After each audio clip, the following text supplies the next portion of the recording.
Even if we're removed from these platforms, we still have to be talked about on these platforms.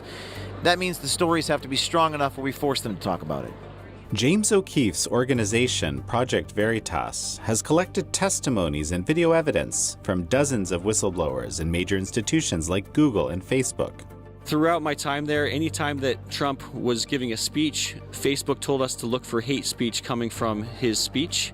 At the annual Cpac conference, we sat down with James O'Keefe and two of the whistleblowers. Ryan Hartwig used to work at a company that moderated content for Facebook. And Zach Voorhees is a former Google engineer who leaked nearly 1,000 pages of internal Google documents last year. He's now suing YouTube for removing several right-leaning YouTube channels before the election. What we're trying to prove is that this is malicious intent to satisfy a political agenda and not a reasonable, filtering in order to protect them from some liability. This is American Thought Leaders, and I'm Jan Jekielek. America Uncancelled is the theme of Cpac 2021. You've been experiencing a bunch of canceling, but then you've also been doing a bit of uncanceling. Yes, I mean, Project Veritas' Twitter account was taken off permanently. It was odd because they gave us the option to delete the tweet of us talking to the Facebook vice president on the street. We didn't delete the tweet because CNN does that all the time, and they don't censor the number on the lamppost or whatever it is. And then after Twitter was contacted by reporters from CNN and the New York Times, Twitter made the decision to permanently suspend our account.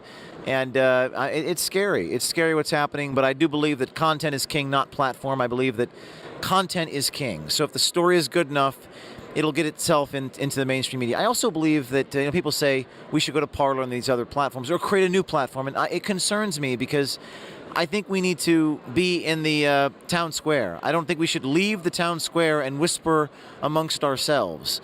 So for 12 years I've been doing this, and I've always tried to get into the New York Times and into the Associated Press, and we continue to do that. So even if we're removed from these platforms, we still have to be talked about on these platforms. That means the stories have to be strong enough where we force them to talk about it. When asked about the account suspension, a Twitter spokesperson previously told the Epoch Times, the account at Project Veриtas was permanently suspended for repeated violations of Twitter's private information policy. The video showed Facebook's VP of Integrity, Guy Rosen, being interviewed outside his residence. It briefly shows the number on the house and a nearby light pole, but it doesn't show the full street name or other such revealing information. The makers of the video also blurred the license car plate numbers that are visible. What have you experienced here at Cpac? Why don't we start with that? Well, we have 6 of our whistleblowers here. They came on stage yesterday, and it was very inspirational. I think hopefully 6 becomes 60, becomes 600. And the humanism, the triumph of the human spirit. These were people inside Pinterest, Google, Facebook, the Postal Service. They blew the whistle. They lost their jobs for the public's right to know. And it was pretty amazing to watch. And I think that every time someone does that, it creates 12 more sources come to us. So we've kind of become a clearinghouse for these brave insiders, these brave people. Well, it's very interesting. And you have, in fact, you had an insider in Salesforce, which was a new, I don't think I've seen anything about that before. So tell me about that. Salesforce is one of the country's largest CRM. It's like a cloud-based for customers, so you can store all of your customers, clients, or donors if you're a foundation. Salesforce is a publicly traded, very large company, Fortune 500 company. We use Salesforce at Project Veриtas to store our tens of thousands of people who give us money. Salesforce informed us a couple weeks ago, after January 6th, that they were terminating their relationship with us. Now, at the same time, we had a whistleblower inside Salesforce record the chief operations officer saying they're going to suspend doing business with anybody who has speech that may indirectly lead to violence. We don't know what they mean by that, may indirectly lead to violence. But this is sort of a Rubicon that they're crossing they'd never crossed before in these tech companies. And I think their suspension of our account was a Rubicon they've never crossed before. And we released that tape of the Salesforce. His name was Taylor. And we confronted him on the street and asked, why'd you cancel us? So it's scary what's happening. I don't know where this is all headed, but it's not good. Well, and there seems to be more and more of these kinds of arbitrary rules, I guess, which could be interpreted in many different ways. Like you said, is it just something that makes me feel uncomfortable, which can potentially lead to violence? Is it something that actually does lead to violence that leads to violence? And what is the, how do we determine that? Who determines that? It's just, it's a very strange world we're entering. Well, it's the First Amendment, it's a conflict of visions over what the First Amendment is supposed to, I guess, represent. And we can't have proper governance unless, people are informed. And that information has to be not manufactured by the mainstream media. But there are some recourses we have. I mean, right now we're suing the New York Times for defamation, as you may know. And that's because the New York Times called our journalism in Minnesota a misinformation campaign, and said it was deceptive. The New York Times relied upon researchers at Stanford University who just made up a quote about how I'm a disinformation expert. And then the New York Times ran that quote in the A section, and then the USA Today ran the New York Times, and then Facebook used USA Today as their fact-checking mechanism. So it's kind of a propaganda vortex. The system is rigged against real, raw information. That tape we did in Minnesota was so incontrovertible. It was a cash exchange for ballots, and the guy had ballots all over his lap. And for the New York Times to call it a misinformation campaign, again, I don't know what they mean by that, but because the tech platforms are aligned with the New York Times, their narrative is king. And we have to fight back. So the only way I know is through litigation. So we're suing the New York Times. We're going to sue CNN. Fidelity, a banking institution, also told our donors that they can't give us money. So we're going to have to sue Fidelity. I mean, we have to put these people under oath in depositions and force them to answer our questions, record those depositions, and put them on YouTube. We have to fight back. That's the only solution. We reached out to Salesforce and Fidelity, but they did not respond. A New York Times spokesperson told us, quote, "We believe our reporting played an important role in examining the kind of information that was presented to citizens about voting and voting fraud during the election. We look forward to defending that reporting in court," end quote. So there's a lot of people, certainly at Cpac and just out there, that are going to be watching this interview, I'm sure, that are thinking to themselves, well, I don't want to be canceled, for one. Right? And two, well, what can I do here? There's so much power concentrated in so few large companies. I mean, that's what we keep looking at. Well, listen, these are profound and existential questions, and I don't have the answer, but I have an answer, and that is speak the truth.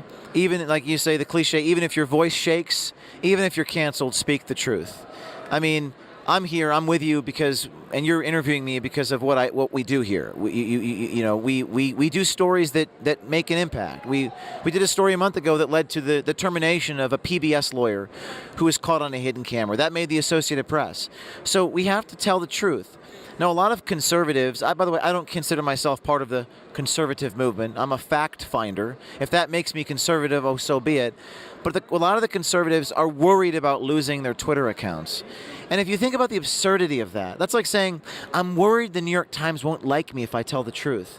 If you actually think of it that way, I think it's absurd that they're worried about Twitter, deplatforming them. Twitter has deplatformed one of our accounts, but that's not going to stop us. In the final analysis, we'll have a proxy distribution by proxy, and other people will upload our little video clips into whatever platform that exists, because content is king. So I encourage people who say, what can I do? I mean, you can donate to organizations that do a good job, or you can subscribe to the Epoch Times, or you can go out there and do journalism. And there's a lot of stories out there that need to be told. And people are hungry for the truth, because we know that the mainstream media is not doing it. Well, and this is the question. Why?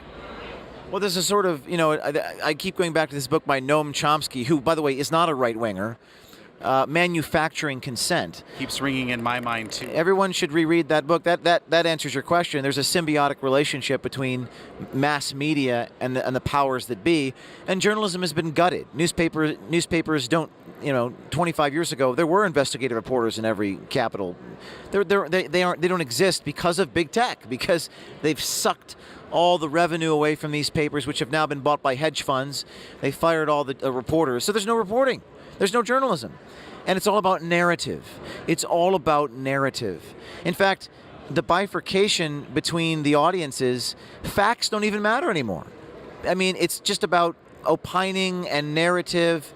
So my solution is to focus on fact-finding. Investigative reporting is about finding facts that are manifestly damning, that are shocking to the conscience, that the facts create indignation.